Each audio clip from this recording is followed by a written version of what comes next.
tahiyatul musalla. Jangan ya. Tetap sengaja aku tahiyatul masjid. Nah, pertanyaannya adalah, sholat tahiyatul masjid itu bukan sholat sebelum duduk ya Bu. Tapi sholat tahiyatul masjid itu adalah sholat selama kita berada di masjid. Walaupun udah duduk boleh ya. Jangan macam teman saya udah terduduk dia keluar. Ngapa kamu keluar? Aku mau tahiyatul masjid, udah terduduk, udah keluar dulu ya. Jadi tahiyatul masjid itu as-sholat indal masjid. Sholat selama kita berada di masjid. Nanti ibu bingung Bu. Kalau ibu anggap tahiyatul masjid adalah sholat pertama kali nyampe masjid, ibu bingung nanti. Bingung, kasihan saya. Bingungnya gini, contoh. Ibu nyampe masjid antara azan dan iqamah. Nyampe masjid azan, ini cak-caknya nih, tahu cak-cak ya? Nah, nyampe masjid azan, berhenti orang azan, ibu kan pengen sholat tuh, ibu pengen sholat tahiyatul masjid, pengen juga rawatib. Mana duluan? Apa nih yang perlu? Kalau tahiyatul masjid hukumnya sunnah biasa, rawatib hukumnya sunnah muakkad. Harusnya rawatib duluan. Tapi kalau aku rawatib duluan, aku udah terduduk dah. Nggak bisa kan gitu ibu jadinya. Nggak bisa tahiyatul masjid. Kalau tahiyatul masjid duluan, nanti nggak sempat aku rawatib. Rawatib itu kan sunnah muakkad. Pandang nggak perlu. Karena definisinya salah. Jadi sunnah dengan sunnah muakkad, dulukan sunnah muakkad. Jadi dulukan rawatib. Tahiyatul masjidnya kapan? Bisa nanti, bisa setelah sholat. Kan tahiyatul masjid sholat selama berada di masjid. Paham?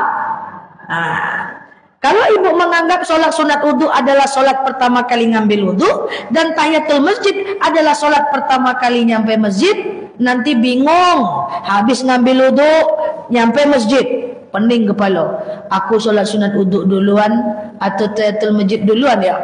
Kalau sholat sunat wudu duluan, nanti udah terduduk, nggak bisa tahiyatul masjid, gitu kan? Kalau tahiyatul masjid duluan, kan aku mau sholat sunat wudu. Harusnya wudu duluan, nggak selesai sampai usia 60 tahun. Jadi terserah aja yang mana duluan. Kalau sholat sunat wudu dengan tahiyatul masjid itu sama-sama kekuatannya, sama-sama sunnah. Sholat sunat wudu duluan boleh, tahiyatul masjid duluan juga boleh. Sholat sunat wudu duluan boleh, dilanjutkan sholat wudu selama masih ada wudu. Wudu duluan boleh, baru tahiyatul masjid boleh selama masih di dalam masjid. Paham ya? Nah, kemudian yang keenam adalah sholat tasbih yang tadi. Tapi tasbih kan beda caranya. Ya, setidaknya ada 5 jenis sholat yang bisa ibu bawa pulang, bisa ibu amalkan, bisa dilakukan 24 jam selain 5 waktu tadi. Pertama adalah sholat taubat, yang kedua adalah sholat hajat, yang ketiga adalah istikharah, yang keempat sholat sunat wudu, yang kelima sholat tahiyatul masjid. Sebagai penutup, ibu-ibu ada hal penting yang mau saya sampaikan. Mentang-mentang saya sampaikan sholat ini luar biasa pahalanya, tetap tidak boleh dilakukan saat azan ya. Coba ya, sunnah dengan wajib dulukan wajib ya.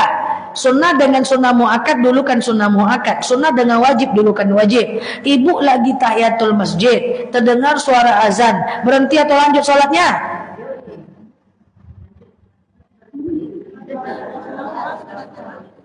Ibu lagi tahiyatul masjid, terdengar suara azan, berhenti atau lanjut sholatnya? Biasa-biasanya. Jadi maka jawabannya adalah kalau ibu lagi tahiyatul masjid, baru 1 rakaat terdengar suara azan, maka berhenti. Jawab azan wajib, tahiyatul masjid sunnah. Yang lalu biarlah berlalu. Ustadz ceramah di depan, ibu baca Quran di belakang, boleh? Enggak. Baca Quran sunnah, mendengarkan ceramah ustadz wajib. Enggak boleh. Ustazah kami enggak ngerti ceramah ustadznya, lain ujung lain pangkal, daripada terkantuk bagus baca Quran lagi, tetap enggak boleh. Anggu-anggu aja lah dengar ustadz itu enggak apa-apa. Jangan-jangan saat menganggu dapat hidayah, kan atau kita.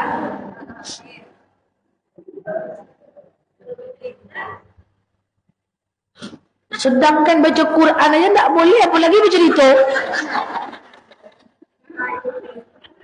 Lagi azan, Baca Quran aja tidak boleh, sholat aja tidak boleh saat azan, apalagi cerita.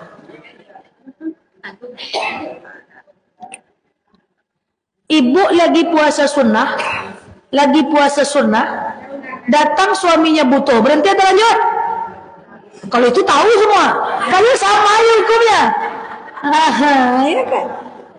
Ibu lagi sholat sunnah, datang tamu manggil, assalamualaikum, berhenti atau lanjut? Coba, ibu lagi sholat sunnah, datang tamu ucapkan salam, assalamualaikum, berhenti lanjut? Berhentilah besti, kan sholat hukumnya sunnah, jawab azan dan terima tamu hukumnya wajib. Iya, dia prinsipnya sunnah dan wajib dulu kan wajib. Tapi kalau wajib dengan wajib dulu kan wajib kepada Allah. Ibu lagi sholat wajib, datang suami manggil, berhenti atau lanjut? Lanjut. Ibu lagi puasa ganti, datang suaminya butuh, berhenti atau lanjut? Lanjut. Dipaksa juga ajak berkelahi, dipaksa lagi kabur, maghrib nanti datang lagi. Ya. Karena kalau ibu batalkan tuh puasa ganti karena berhubungan badan, atau membatalkan puasa Ramadan karena berhubungan badan, itu kena denda puasa 60 hari loh berturut-turut. Jadi kalau ustadznya ceramah tidak boleh baca Quran.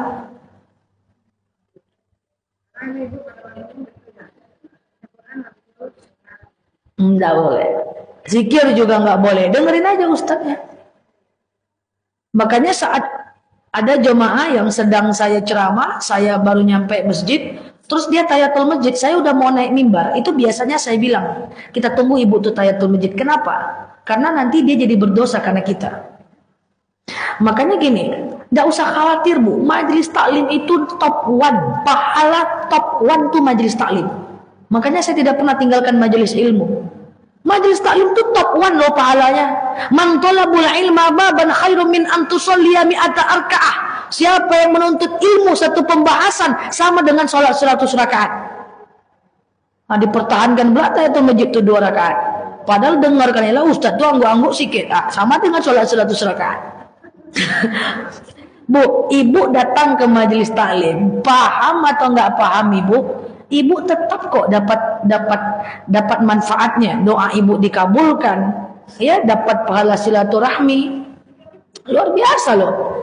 Ya, makanya enak betul jadi jamaah nih. Ibu ini kan tak payah kan, nggak perlu seperti kami. Kami para ustadz dan ustazah ini mesti baca tiap hari. Bu, kitabnya harus kitab asli, kitab terjemahan, nanti salah paham, salah yang kami ajarkan berdosa kami. Ya, kami harus baca tiap hari 2 jam, 3 jam. Ya, mesti datang ke masjid. Kalau ibu kan enggak. Tinggal jalan sikit, duduk diam, dengarkan ustaz, angguk-angguk sikit.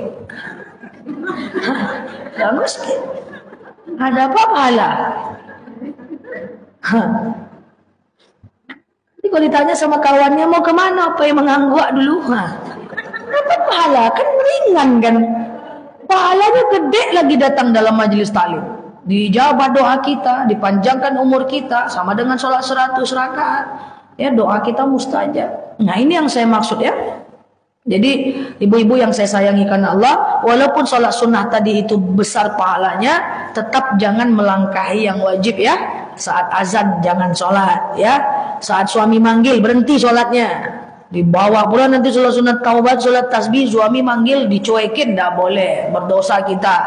Karena ada satu dalil yang mengatakan karena nas akan ada manusia hum yash'uruna hum tadkhuluna ilal jannah, dia merasa masuk surga, walakinnahum tadkhuluna ilan nar, tapi akhirnya dia masuk neraka. Akan ada orang di yaumil mahsyar nanti dia merasa dia masuk surga, akhirnya masuk neraka. Siapa mereka ya Rasul? Mereka adalah orang yang banyak ibadah sunnahnya tapi melupakan yang wajibnya. Itulah bahaya beriman tanpa berilmu. Kalau ndak mau, coba tes. Kalau ada orang tahiyatul masjid di mana-mana masjid lagi azan, coba ibu tegur dia. Woi, berhentilah orang azan. Yang ada ibu diceramahinya, betul? Itulah ciri beriman tanpa berilmu. Nah, bahaya.